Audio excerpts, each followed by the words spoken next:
आखिर उसने अपने सास ससुर से बात की तो ससुर ने उसे बहुत बेरहमी से पीटा और विशाल जब घर आया तो उसने भी मांडवी को बेल्टों से मारा। मांडवी ने कभी ऐसा नहीं सोचा था। उसे जिस लाए हुए दहेज पर घमंड था वह चकनाचूर हो गया था।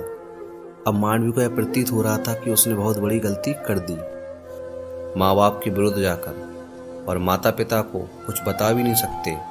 और इसी परिस्थिति में एक दिन मांडवी ने अपने आप को खत्म कर लिया। दोस्तों, कहानी की शुरुआत होती है जीएसआई कॉलेज से। एक बहुत खूबसूरत लड़की जिसका नाम मांडवी था जीएसआई कॉलेज में अपनी एएनएम की पढ़ाई पूरी कर रही थी। उसकी मुलाकात एक विशाल नाम के लड़के से होती है। विशाल भी बहुत स्मार्ट और माता पिता का एक लौता पुत्र था। एक दो मुलाकात में दोनों को प्यार हो गया। कॉलेज से ग्रेजुएशन पूरा होता है।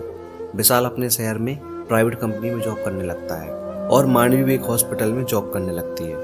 मांडवी ने विशाल से शादी की बात की तो विशाल ने कहा घर वालों से पूछकर बताएंगे। समस्या यह थी कि विशाल और मांडवी अलग अलग जाति के हैं। विशाल साहूकार परिवार से था और मांडवी रायकवार समाज से थी। विशाल के समाज में दहेज बहुत चलता था।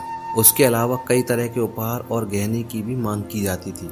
विशाल ने मांडवी को बताया कि अगर तुम्हारे परिवार ने मेरे घर वालों की मांगें पूरी कर दी तो मेरे घर वाले तुम्हें पलकों पर बिठाएंगे और तुम्हें बहुत सम्मान देंगे। मांडवी ने अपने माँ बाप को यह बात बताई।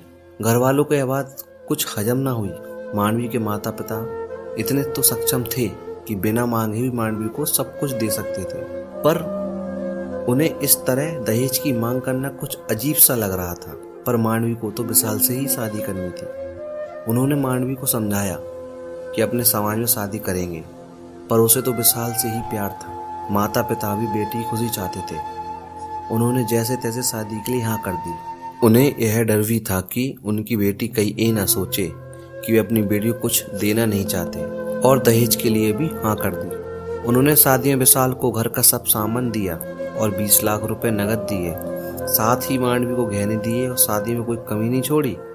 मांडवी को मन ही मन विश्वास था कि जाति अलग होने के बावजूद माता पिता ने उनकी शादी ससुराल के हिसाब से की। मांडवी को यकीन हो गया था कि उसे ससुराल में बेटी बनाकर रखा जाएगा। उसे वही प्यार दिया जाएगा जो उसके माता पिता ने दिया, क्योंकि उसने अपने ससुराल की सभी शर्तों को पूरा किया है। देखते देखते मांडवी की विदा हो गई। रायकवार समाज की लड़की साहू समाज की बहू बन गई। ससुराल में बहुत ज्यादा कायदा कानून और पर्दा प्रथा का भी चलन था। बहू को अपने मन का खाने तक की स्वतंत्रता नहीं थी। कितनी भी भूख क्यों ना हो, घर की बहू सबके खाना खाने के बाद ही खाएगी। यहाँ तक कि उसे घर के बड़ों के सामने बैठने तक की इजाजत नहीं थी। मांडवी ने इस प्रथा के बारे में विशाल को बताया तो विशाल ने हंसकर टाल दिया और बोला, ये तो रिवाज है, भला मैं इसमें क्या कर सकता हूँ। मांडवी को जो विश्वास था वो धरा का धरा रह गया। अब वह किसे अपनी ये बात बताए।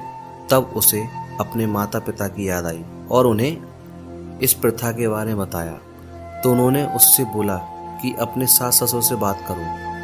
उसने भी ससुराल में बात करने का फैसला किया। आखिर उसने अपने सास ससुर से बात की तो ससुर ने उसे बहुत बेरहमी से पीटा और विशाल जब घर आया तो उसने भी मांडवी को बेल्टों से मारा। मांडवी ने कभी ऐसा नहीं सोचा था। उसे जिस लाए हुए दहेज पर घमंड था वह चकनाचूर हो गया था। अब मांडवी को यह प्रतीत हो रहा था कि उसने बहुत बड़ी गलती कर दी, माँ बाप के विरुद्ध जाकर, और माता पिता को कुछ बता भी नहीं सकते। और इसी परिस्थिति में एक दिन मांडवी ने अपने आप को खत्म कर लिया। दोस्तों, आपको यह दहेज प्रथा की कहानी कैसी लगी कमेंट में अपनी राय दें। और हाँ दोस्तों, वीडियो अगर अच्छी लगी हो तो लाइक करें, शेयर करें और हमारे चैनल को सब्सक्राइब करें। धन्यवाद।